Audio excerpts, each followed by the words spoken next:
Good morning class. Today we will discuss the next topic, moment of force or torque. Torque is basically known as the turning effect of force. Turning effect of force is known as torque. हमारे पास जो force एक linear motion में भी होती है और एक rotational motion में भी है। तो अगर किसी भी बॉडी को रोटेट करने के लिए जो वहाँ पर हम फोर्स लगाते हैं जिसकी वजह से किसी भी बॉडी में टर्निंग इफेक्ट आता है, दैट इज़ कॉल्ड टॉर्क। तो टॉर्क एंड फोर्स दोनों का इफेक्ट सेम है, but force is in linear motion and torque is in rotational motion. Now let's start the topic, turning effect of force. Turning effect of force. To open a door we apply a force on its handle. किसी भी door को open करने के लिए हमें उसके handle के ऊपर फोर्स लगानी होती है. So the door turns in on its hinges. So larger the force more is the turning effect. जितना भी ज़्यादा हम फोर्स अप्लाई करते हैं उतना ही वहाँ पर टर्निंग इफेक्ट होता है. तो बेसिकली हम टॉर्क को कैसे एक्सप्लेन करते हैं. कोई भी बॉडी एक कॉमन एक्सिस के अराउंड रोटेट करती है. जैसे हमारे पास एक ये एक्सिस ऑफ रोटेशन है और एक बॉडी इसके अराउंड रोटेट कर रही है. तो अगर इसको रोटेट करने के लिए फॉर एग्ज़ाम्पल अगर बॉडी यहाँ पर है तो हम उसके ऊपर एक फ़ोर्स अप्लाई करते हैं. क्लियर. तो जो फोर्स की डायरेक्शन है फॉर एग्ज़ाम्पल ये एक सर्कुलर बॉडी है और यहाँ पर हम इस डायरेक्शन में उसके ऊपर फोर्स अप्लाई कर रहे हैं. तो टॉर्क क्या होगा. It is the product of force and the perpendicular distance from the axis of rotation. ये हमारी हो गई let for example Z axis, that is the axis of rotation about which the body is rotate. So in for जो हमारे पास torque होता है वो होता है turning effect, that is it is the product of the force and the perpendicular distance. So turning effect of force is called moment of force और torque and it is depend upon two factors. Two factors किन के ऊपर depend करती है. एक तो magnitude of force, हम force के ऊपर कितनी फोर्स अप्लाई करें, and the perpendicular distance of line of action of force from axis of rotation, जिसको आगे मैं फर्दर डिस्कस करूँगी. एक्सिस ऑफ रोटेशन वो रोटेशन होती है, वो एक्सिस होती है जिसके अबाउट बॉडी रोटेट करती है. जैसे अर्थ है, अर्थ अपनी एक्सिस के अराउंड रोटेट करती है तो वो उसकी एक्सिस ऑफ रोटेशन है. जो फ़ैन की विंग्स है एक कॉमन पॉइंट के अराउंड रोटेट कर रही है, वो उसकी एक्सिस ऑफ रोटेशन होगी. Clear. So it depend upon the two factors, force and the perpendicular distance.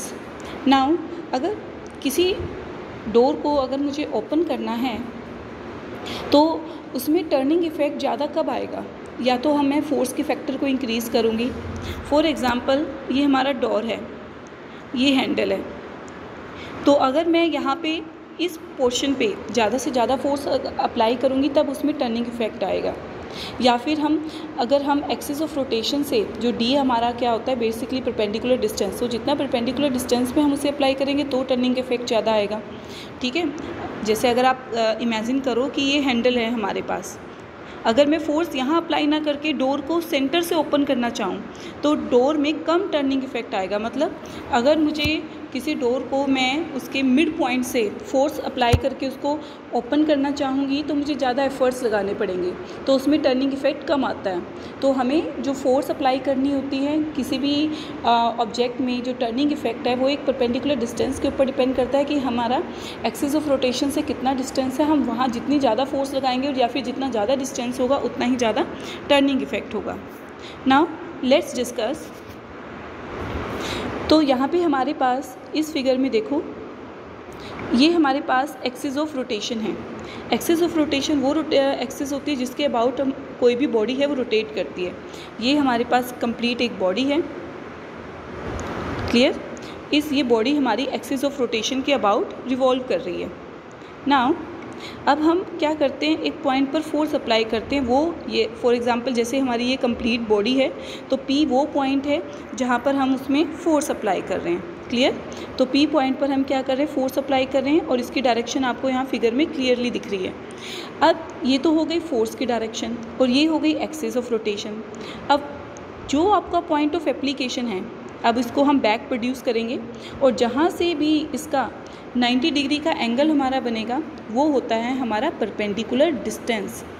perpendicular distance between line of action of force and the axis of rotation. So basically torque क्या होता है? It is the product of force and perpendicular distance between line of action and axis of rotation. ये हमारी होगी line of action. देखो यहाँ पर हम चाहे फोर्स यहाँ पर अप्लाई कर रहे हैं इस पॉइंट पर, बट डायरेक्शन तो इसकी यही रहेगी, तो हमने इसको इसलिए बैक प्रोड्यूस किया, तो यहीं पर इसका 90 डिग्री का एंगल बन रहा है। तो एक तरह से हमारा जो डी पॉइंट हो गया, ये हो गया हमारा परपेंडिकुलर डिस्टेंस। तो यहाँ से देखो हमारा टॉर्क का फॉर्मूला क्या हो गया। टॉर्क को देखो हम एक सिंबल से रिप्रेजेंट करते हैं टॉर्क, जो यहाँ पे बना हुआ है, ये रहा हमारा टॉर्क का symbol. And the formula of torque is force into ON। ON क्या हो गया हमारा, perpendicular distance between line of action and the axis of rotation. तो यहाँ से हमारा टॉर्क का फॉर्मूला आ गया, that is force into level R। तो यहाँ से टॉर्क के हमारे डायमेंशन हो गए force into distance, now ml/t-2।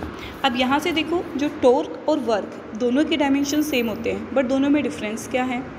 Torque में और जो वर्क है उसमें यही डिफरेंस है, जो हमारा टॉर्क होता है वो एक वेक्टर क्वांटिटी है, बट हमारी जो वर्क होती है वो एक स्केलर क्वांटिटी है।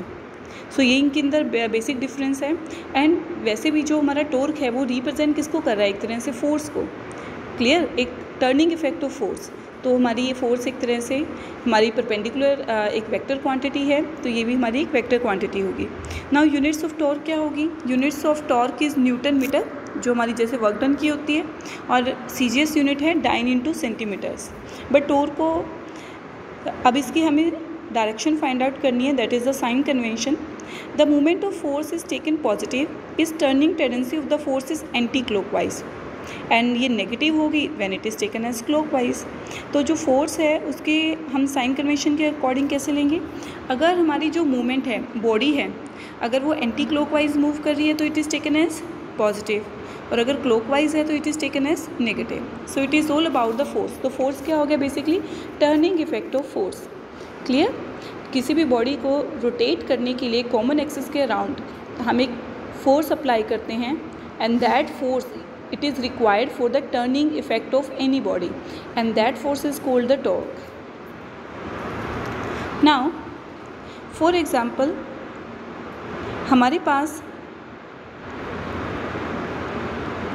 एक बॉडी है और ये हो गया इसका सेंटर पॉइंट। नाउ इस बॉडी को रोटेट करने के लिए मैं कहाँ फोर्स अप्लाई करूँगी, यहाँ पे फोर्स अप्लाई करूँगी, तो ये बॉडी इस तरह से रोटेट करेगी, इस तरह से रोटेट करेगी, और ये अपनी कॉमन एक्सिस के अबाउट रोटेट करेगी। तो ये कॉमन एक्सिस हो गई जो इसके सेंटर है, जिसके अराउंड ये रोटेट कर रही है। Now rotational equilibrium and principle of movement. Principle of movement क्या होता है, when a body is in rotational equilibrium the sum of clockwise movement about any point is equal to the sum of anti clockwise movement. तो movement of force and torque दोनों same चीज़ें हैं। तो for example हमारे पास एक example यहाँ पे given है कि हम प्रिंसिपल ऑफ मूवमेंट का मीनिंग क्या है। हमारे पास जैसे एक हमारा जो प्ले ग्राउंड्स में होता है या किसी पार्क में एक हमारे पास सीसॉ होता है, जो जनरली जो बच्चे हैं उस पर प्ले करते हैं, तो वो इसका एग्जांपल है कि हमारे पास फॉर एग्जांपल ये एक सेंटर पॉइंट हो गया। नाउ यहाँ पे दो वेट हो गए, एक वेट यहाँ पर है, एक वेट हमारा ये रहा F1 एंड F2, और इनके परपेंडिकुलर डिस्टेंस हो गई सेंटर से, that is D1 and D2। Now अब हमें निकालना है anti clockwise movement. Anti clockwise movement क्या होगा हमारा, एंटी क्लॉकवाइज मूवमेंट होगा ये मूवमेंट। इसका मूवमेंट हम कैसे निकालेंगे, force into perpendicular distance. Force तो हो गया m1 इंटू जी, और परपेंडिकुलर डिस्टेंस हो गया D1। नाउ अब हमें निकालना है क्लॉकवाइज मूवमेंट। क्लॉकवाइज मूवमेंट क्या हो जाएगा, ये रहा हमारा clockwise movement, that is force into perpendicular distance. तो अब ये दोनों according to the principle of movement ये दोनों हमेशा इक्वल होते हैं। तो इक्वल कैसे होंगे यहाँ पे, तो anti clock movement must be equal to clockwise movement. तो F1 D1 must be equal to F2 into D2। तो यहाँ से हमारा ये रिलेशन आ गया। So this relation is useful to find out the values of the if we want to find the any weight या फिर एनी मास, जैसे आपको मैंने एक सेंटर ऑफ मास के न्यूमेरिकल में आपको एक सेंड किया है न्यूमेरिकल, जिसमें अगर हम एक रिंग में से एक पोर्शन को रिमूव कर देते हैं तो हम कैसे फाइंड आउट करेंगे उसका सेंटर ऑफ मास। तो वहाँ पे भी हमने इस रिलेशन को यूज़ किया था कि जो मूवमेंट होता है, टोटल मूवमेंट होगा वो इक्वल होता है जो आपका जो रिमूविंग पार्ट होगा उसके मूवमेंट के। तो वहाँ से भी हमने ये न्यूमेरिकल फाइंड आउट किया था। Now next is what is couple.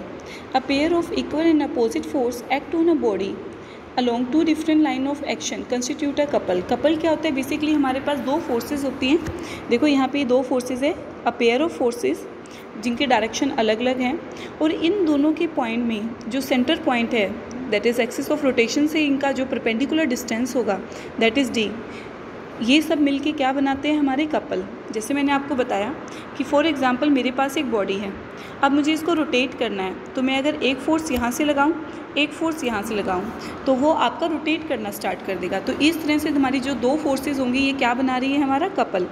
या फिर एक सिंपल एग्जांपल है, अगर हमारे पास एक साइकिल है, साइकिल के दो पैडल्स हैं, ठीक है, एक पैडल आपका ऐसे होता है, एक पैडल आपका ऐसे होता है, ठीक है।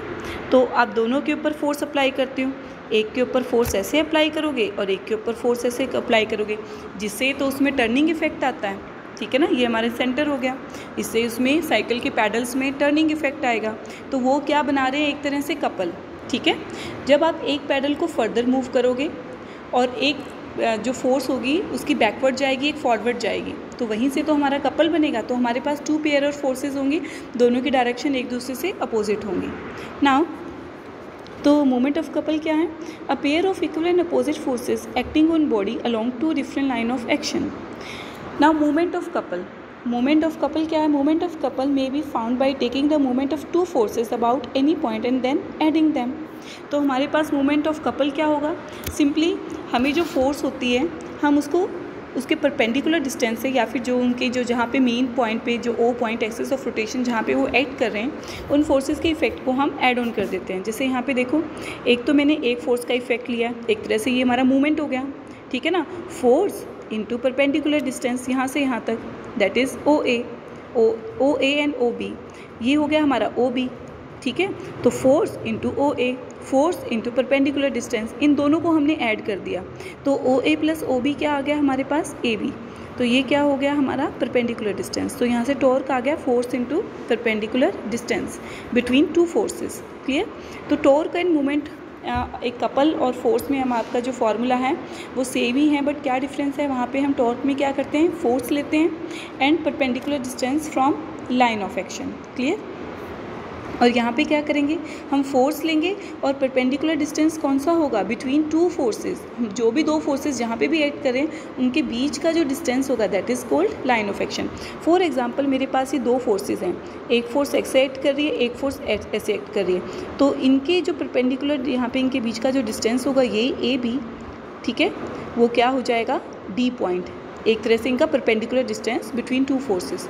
तो हम उसको इस तरह से कैलकुलेट करते हैं। सो it is all about what is torque and the rotational equilibrium and principle of movements and what is couple. Now next is the relation of work done by the torque. अब relation कैसे find out करेंगे? हमें work done का calculate करना है। देखो, अगर हमें कहीं पे भी हम टर्निंग इफेक्ट लेकर आ रहे हैं तो वहाँ फोर्स भी है और बॉडी डिस्प्लेस भी हो रही है, तो डेफिनेटली वहाँ पे कुछ ना कुछ वर्क डन होगा। तो वो वर्क डन आपका सिंपल हम फॉर्मूले से फाइंड आउट करेंगे, that is force into distance along the arc P Q. For example जो बॉडी है वो यहाँ पर है, इनिशियल पॉइंट हो गया, कोई भी पार्टिकल ले लेते हैं, पी पॉइंट। क्लियर? तो ये हो गया किसी भी बॉडी का पी पॉइंट। अब हम क्या कर रहे हैं? हमने उसके ऊपर फोर्स अप्लाई की है एफ, तो बॉडी पी से क्यू पर अब डिस्प्लेस हो गई है और डिस्प्लेसमेंट के थ्रू उसने कितना एंगल कवर किया? That is delta Q. अब देखो, अब यहाँ पे एक हमेशा चीज़ ध्यान रखना, ये आपका बहुत ही बेसिक कॉन्सेप्ट है। एक कोई भी बॉडी अगर सर्कल में रोटेट करती है तो जो फोर्स की डायरेक्शन होती है हमेशा इस अलग अलग पॉइंट्स पे अलग अलग डायरेक्शंस में होगी। ये आप ऑलरेडी आपको यूनिफॉर्म मोशन में हम ये चीज़ स्टडी कर चुके हैं, तो इसीलिए यहाँ पे देखो जो फोर्सेज हैं उनकी डायरेक्शंस अलग अलग हैं। अब हमें यहाँ पे निकालना है वर्क डन। वर्क डन क्या होता है? Force into distance along arc P Q.